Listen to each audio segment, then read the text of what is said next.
আসানসোল শিল্পাঞ্চলে কোনোরকম শংসাপত্র ছাড়াই চলছে দেদার ইটভাটা। এখান থেকে বায়ু দূষণের ফলে এলাকার মানুষজন বিভিন্ন মারণ রোগে আক্রান্ত হচ্ছেন। এই ইটভাটাগুলির উপর প্রশাসনের নজর পড়বে কবে, এই নিয়ে সরব খোদ বিধায়িকা অগ্নিমিত্রা পল। আসানসোল শিল্পাঞ্চলে বিভিন্ন জায়গায় অবৈধভাবে ইটভাটা চলার ফলে এলাকায় বায়ু দূষণ সর্বোচ্চ পর্যায়ে পৌঁছেছে। তার ফলে এলাকাবাসীরা বিভিন্ন রোগে আক্রান্ত হচ্ছেন।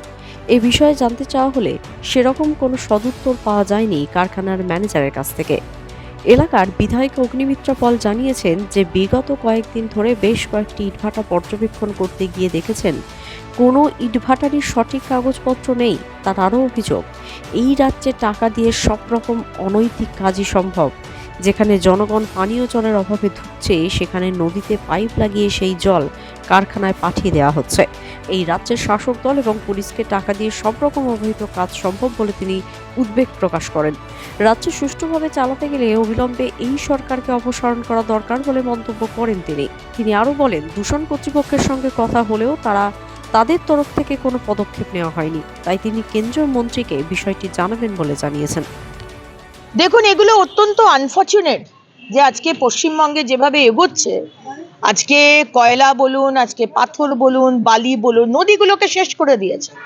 প্রত্যেকটা নদী থেকে বালি তুলে তুলে শেষ। নদীর জল, মানুষ জল পাচ্ছে না। আজকে জায়গায় জায়গায় আমাদের জেলাতে লোকে জল পাচ্ছে না, কিন্তু সেই নদী থেকে পাইপ বসিয়ে কারখানার মধ্যে চলে যাচ্ছে। কি অবস্থা চিন্তা করুন। আর আজকে সেখানে আপনি বলছেন ইট ভাটা আর এইসব মানে উইদাউট লাইসেন্স হচ্ছে। সেদিনকেও দেখলেন যে কোথায় একটা বাঁকুড়া না কোথায় একটা বোম ব্লাস্ট হলো, মানে আমাদের ইট ভাটাতে ব্লাস্ট হলো। কারণ এটা তো কোনো কেউ দেখাশোনা নেই, কোনো যে সুপারভিশন, কে লিগালি করছে কে ইলিগালি করছে, কার লাইসেন্স আছে। আপনাকে শুধু ঘুষ খাইয়ে দিতে হবে। এই সরকার, এই মমতার সরকার টাকা দিলে হেন কাজ নেই তারা করতে পারে না, তাই তারা করছে। আপনি টাকা দিয়ে দিন, তারপর আপনি ইল্লিগাল আপনার মা, স্ত্রী, বাবা মাকে বেঁচেও দিতে পারেন, কোনো অসুবিধা নেই, পুলিশ আপনার ডিস্টার্ব করবে না। এই হচ্ছে আজকে পশ্চিমবঙ্গের অবস্থা। পলিউশন দপ্তরের কোনো ভূমিকা দেখা যাচ্ছে? দেখুন, পলিউশন দপ্তর আমার বিধানসভায় মঙ্গলপুরে বিভিন্ন ফ্যাক্টরিতে এমন পলিউশন যে আজকে সেখানকার আমাদের বক্তারনগরের মানুষ আজকে লাং ক্যান্সার, ব্রঙ্কাইটিস, সিওপিডি হেন রোগ নেই যে নেই।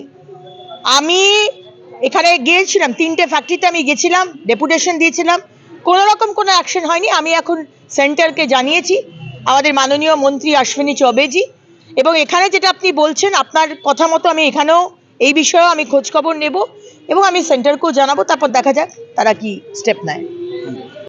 বলছি, আপনার এটা কিসের ফ্যাক্টরি? এখন তো বেশি দিন হয়নি।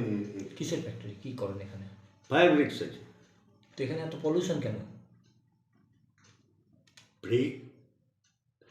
পলিউশন তো এরকম তো মাসের কখনো একটা ফায়ারিং হয়, সবসময় তো আর হচ্ছে না। 2 মাস 3 মাস পর একটা করে ফায়ারিং হচ্ছে। ওদের সেরকম তো পলিউশনের কোনো ব্যাপার নেই। নির্দিষ্ট তো নিয়ম আছে, এত উঁচু চিমনি হতে হবে, চিমনি তো উঁচু আছে, যেটা পলিউশনের মেশিন থাকতে হবে, এই কালো ধোঁয়াটা এত নিচে যাবে না। মেশিন আছে আপনার পলিউশনের? পলিউশন যেটা আছে, পলিউশন সার্টিফাইড করা আছে। পলিউশন কন্ট্রোলের মেশিন আছে, না ডিভাইস লাগানো। ডিভাইস লাগানো নেই, অথচ সার্টিফিকেট আছে। এটা মালিকদের সঙ্গে কথা বলতে হবে, ওটা আমি এখন পরিষ্কারভাবে কিছু বলতে পারবো না। মানে সার্টিফিকেট আছে কি না? নিশ্চয়ই আছে, তাছাড়া দিন চলছে কি করে? আমি তো কোথা থেকে সার্টিফিকেট দিচ্ছেন? সেটা মালিকের সঙ্গে কথা বলতে পারবো না, সেটা আমি তো ওইটা বলতে পারবো না। দ্য সহজ পাঠ, সহজ কথা, সঠিক তথ্য।